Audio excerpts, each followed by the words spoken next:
And we welcome you to episode 2, Dark Side of the Ring. This is wrestling. Lee Versage, Zach McGibbon. Zach, episode 2, Ludvig Borga. Before you watch this episode, what is the first thing that came to mind when you heard the name Ludvig Borga would be the person that would be put in the spotlight in episode 2? First thought in my mind was intrigue, mainly because I don't know too much about Ludvig Borga. Only really his wrestling stuff, which wasn't that long, and watching the documentary, it reminded me just how short his run was. And also his brief stint in the UFC fighting Randy Couture, where he had that one fight which lasted a minute. But that was all I really knew about Ludvig Borga. I had, remember reading on Wikipedia that he went into politics, but nothing too much deeper than that. And so I was intrigued on what could be described about Ludvig Borga in terms of his career and his background and what makes him different. So when this was announced, there was some intrigue. I was wondering this would be a lot of new information for me. When it comes to Ludvig Borga's wrestling career, what did you think of before? Unspectacular. Nothing that really stands out to me. The only thing that kind of stood out in terms of his push, and they talked about in the documentary, was, him beating Tatanka to end his undefeated streak. And that was supposed to be, the way forward for him for a bigger push down the line. But other than that, there's not a particular match that I look back to and say, this is the match you got to go back and watch when it comes to Ludvig Borga. His career for me, and I didn't know too much about his New Japan run when it happened. So it was for me pretty unspectacular when it comes to the overall wrestling career. As a guy who grew up through that era, for me too, I remembered the Tatanka match, and at the time, as a person who loved professional wrestling but didn't quite know the the intricacies, I thought it was ridiculous, and I hated Tatanka. I just didn't I didn't understand why Tatanka got pushed, because I didn't find him to be a great wrestler. But then I found it ridiculous that somebody pinned Tatanka in the win streak of almost 2 years, by the way, Yes. with one finger. I thought that was not something that would be a good move at the time, having really knowing nothing about Ludvig Borga. But he was almost, to me, before we kind of get into the life and times, he was almost to me what that era was about. Because when you go through, I think of that really bad time in the WWF between Duke the Dumpster Drosy and the Goon, and I'd throw Ludvig Borga in there, and of course, the height of it was the push of Lex Luger that never went anywhere. But Doink, and just so many really terrible characters that you understand the difference between that era and then when things changed in 96 with the NWO, and then of course with the Attitude Era in the WWF, and things completely went 180 because it was so bad. And I think of Ludvig Borga in that era where it's like, yeah, I remember him, big muscle guy, never really stood out. He won some matches, but then he never really went on to do anything. And that's all I remember. So I was intrigued with this episode as well. And they go through kind of that time where he got into the WWF. And I think you have to start, Zach, with the fact that it's not a shock, but the fact that Vince McMahon pushed a guy that he didn't really know anything about, and the whole company hired a guy with the SS tattoo on his leg, which has Nazi ramifications, and they didn't know about it. Like, that would be unbelievable to a lot of people that I guess don't follow wrestling or don't follow the Vince McMahon, but to me, it's quite believable that all that happened. But it's still wild that this guy was hired and walking around in the locker room and nobody really knew.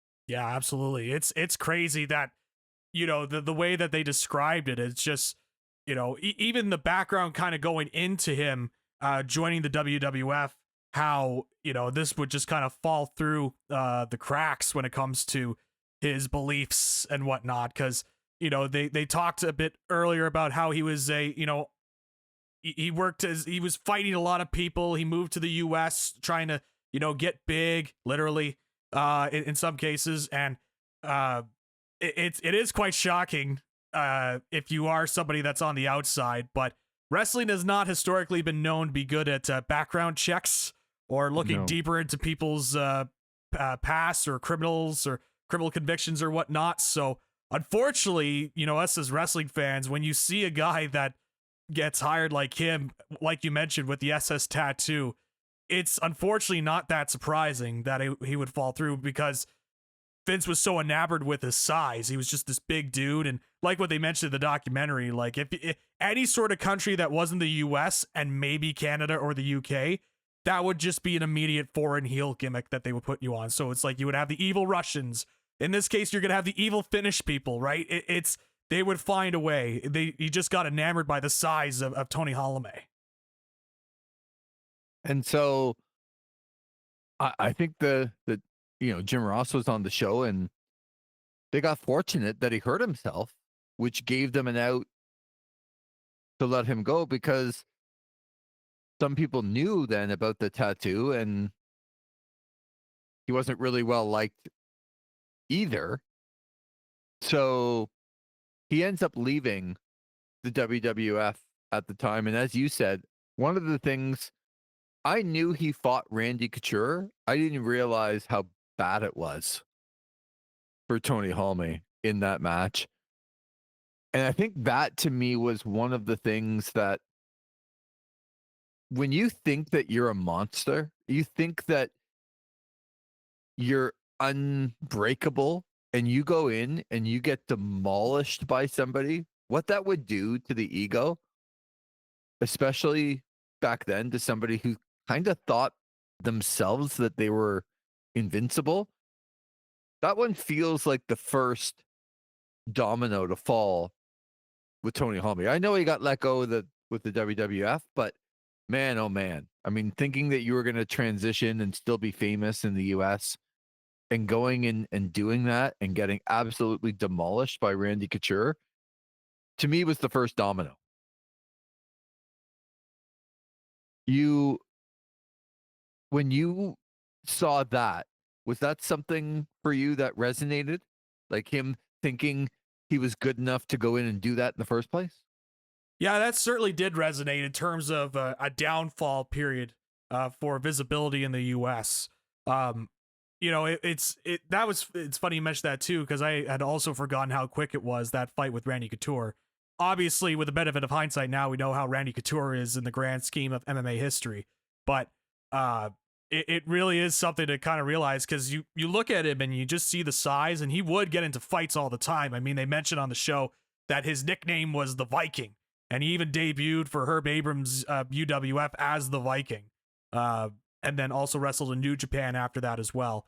That you would think that there would be some elements we've seen sometimes with pro wrestlers. They make the transition to MMA, like Shinsuke Nakamura was a guy that did MMA for a time, Katsuyori Shibata.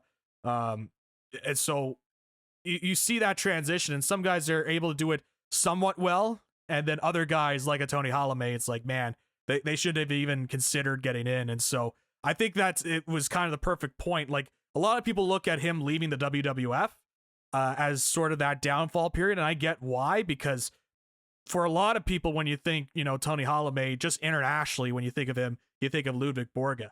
But really, in terms of the downfall spiral, in terms of him trying to be popular, certainly that fight with Couture played a huge part in that. And then everything afterwards Mhm. with, he got arrested on firearms charges and got himself deported out of the US and going to Finland.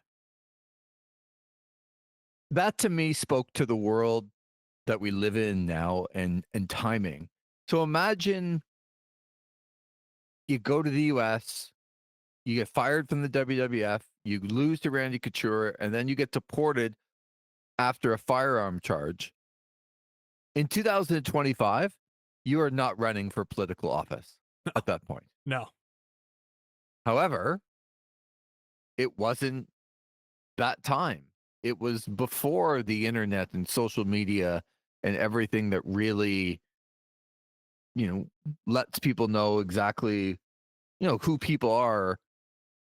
And he gets himself involved in politics. And there were a couple of people that likened his situation on this show to that of the now leader in the United States of America. Mm-hmm. What did you think of the comparisons? Because look, I don't know a lot about Tony Halme's political career, but what they showed in the documentary seemed similar to that of the president of the United States right now. Yeah, I definitely noticed a lot of similarities even before they mentioned the similarities. It was like, man, this guy that was willing to say what was needed, what he felt needed to be said on TV, and just saying these outlandish statements to try and gain attention, especially for a party in Finland that was known to be very much a minority of a minority as a political party in Finland. And it's one of the things that, got attention for him. And that was also sort of the central theme of the documentary. Was this was a guy that was looking to try and find attention no matter what, no matter where. And attention could come from stardom, attention could come from being in the political sphere. Any sort of way he could get attention, he was going to try and do it. And so they mentioned a bunch of different incidents with him and just some of the statements that he would make. Again, very similar to some rhetoric you would hear from the president of the United States. So that you can see sort of that building up, and they mentioned too how they utilize pro wrestling's, trying to be charismatic and a character and being over the top to try and attract a base and try and get his message across. And that was sort of more of the connections of how they try to make with wrestling to this, because this documentary kind of felt like two halves. You had, the wrestling half of the documentary episode where he had all the stuff on his wrestling side, to MMA, to him trying to make it big in the US. And then you have the other half where all of a sudden it seemed like you got plunged into a political documentary about Finnish politics in the early 2000s. It was very different. And they did try to use some of the stuff from wrestling into the political side and say, as mentioned before, about, being charismatic and trying to be over the top and being a character and a personality to try and get what you want across. But it really did feel like it turned into a political documentary in the second half. I don't think there's any question it was a political documentary, and a little frightening that a lot of the same things that he did and we see other politicians do. I think that when I say frightening, for me, it's blatantly false statements that are made that people don't seem to care about. Yeah. Like, Yeah. you can and that to me was the second half. It was another example in a political world of people being able to say anything they want, whether it's true or not, and it being okay if it kind of fits their agenda. And for a time, people rally around that stuff. And I know this might be a little bit harsh, Zach, because I do want to talk a little bit beyond Tony Halme here in a second. But I think in his wrestling career, him getting injured allowed the WWF at the time to kind of realize their mistake, and it almost feels the same where he had some issues growing up that caught up with him that maybe saved some more political um bad times in Finland, Mhm. where rose to the top of the mountain very quickly and then probably an even quicker descent. And I think the parallel between wrestling and politics, it happened in both for Tony Halme. Yeah, absolutely. To be yeah, sorry, just to be able to put that into perspective of, that maybe in the end it saved a lot of people. Yeah, that's an interesting way of looking at that. Because again, you mentioned like his wrestling career very very short, like barely even a year really when it comes to his wrestling career and how long he was in there. And you look at it later when it comes to him again joining politics uh and what he was professing. But like what you mentioned, like not only that with his upbringing, but also they mention how he had an addiction to painkillers, which that seems to be a common thread when we hear about these Dark Side of the Ring episodes with a lot of these wrestlers where they get addicted to painkillers.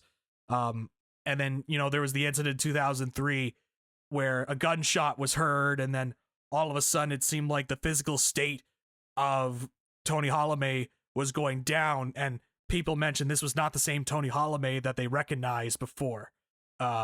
It's one of those things when you try and create a persona and you try to create this image that you want, however outlandish or whatnot can be, when all of that's taken away, that truly tests a human being. And in the case of Tony Halme, it really tested him to the point where it felt like for him, just based on how they portrayed it, his identity was gone, and how he portrayed himself and who he wanted to be was gone. And it was fascinating to kind of look at it from that aspect too, in terms of like just kind of looking into the mental state of somebody that tried to create an image for himself and having it ultimately taken away, and how they kind of handled that afterwards. Just going through some of the cage match um like career of Ludvig Borga.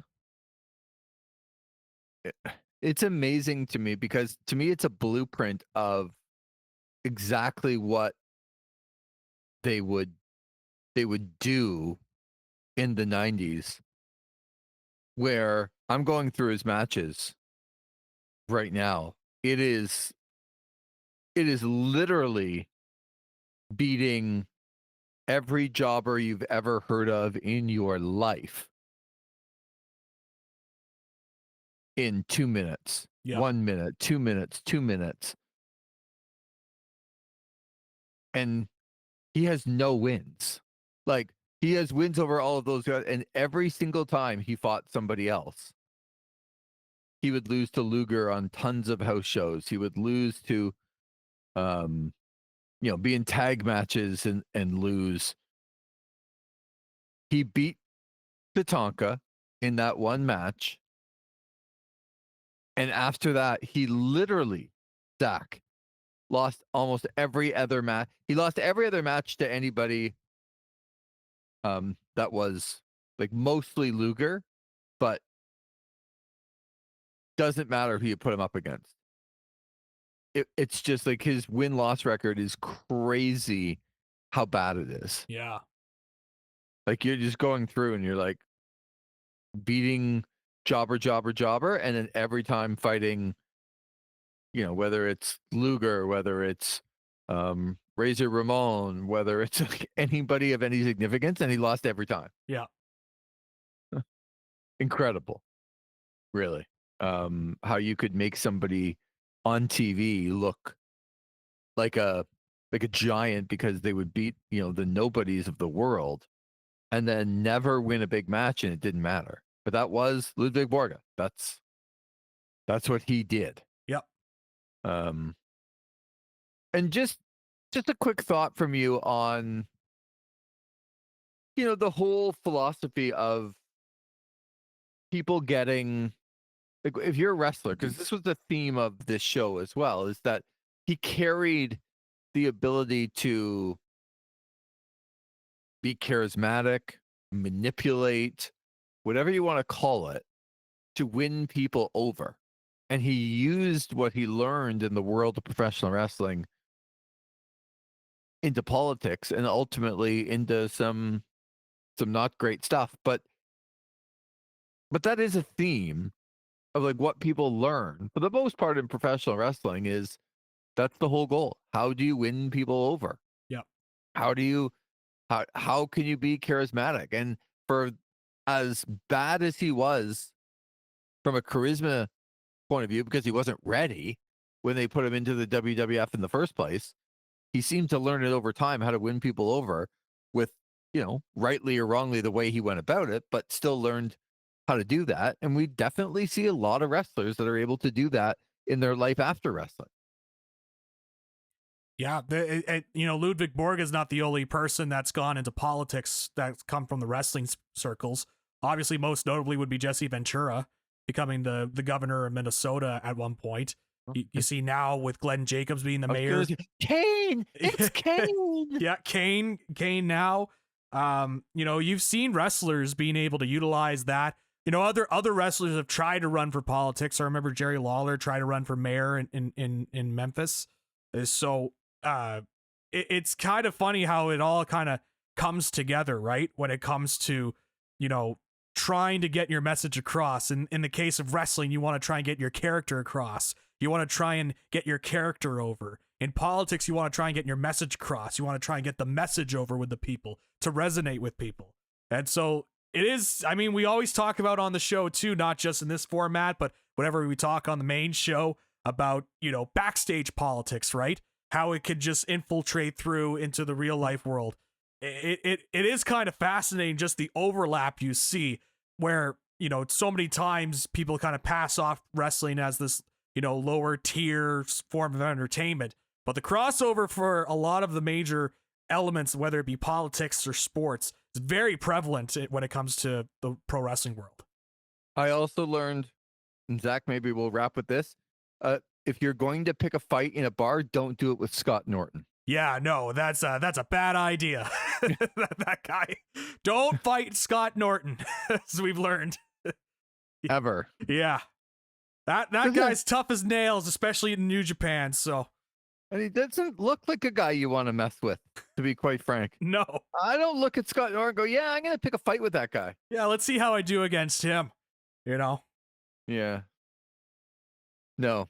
And that's what Tony Halme did, and that got him fired from Japan. Yeah. Because Scott Norton was, very, very big over there, and getting in a fight with Scott Norton was a bad idea. And he got fired from a lot of places, did Tony Halme. And look, this is a sad story. It's dark side of the ring. I think you well put it that it's more a political show in episode 2 than it was a wrestling show, and it was about the human being. And unfortunately, we've just seen too many of these sad stories about people who get to the top, and then once they fall off the mountain, they self-destruct. And that is the story of Tony Halme, of Ludvig Borga, and they just sort of tied it a little bit to the world of professional wrestling. But yeah, it's funny how it's like, you mentioned with the politics thing, but also it's kind of the perfect episode for Dark Side of the Ring in a way too, because the whole central theme you hear a lot with these wrestlers is just reaching it all the way to the top and then the downfall afterwards, right? And in this case, it's such a different way for his downfall to happen in such a different realm and sphere that even though it's very different the way that it happened, it's still very much in the realm of the Dark Side of the Ring universe.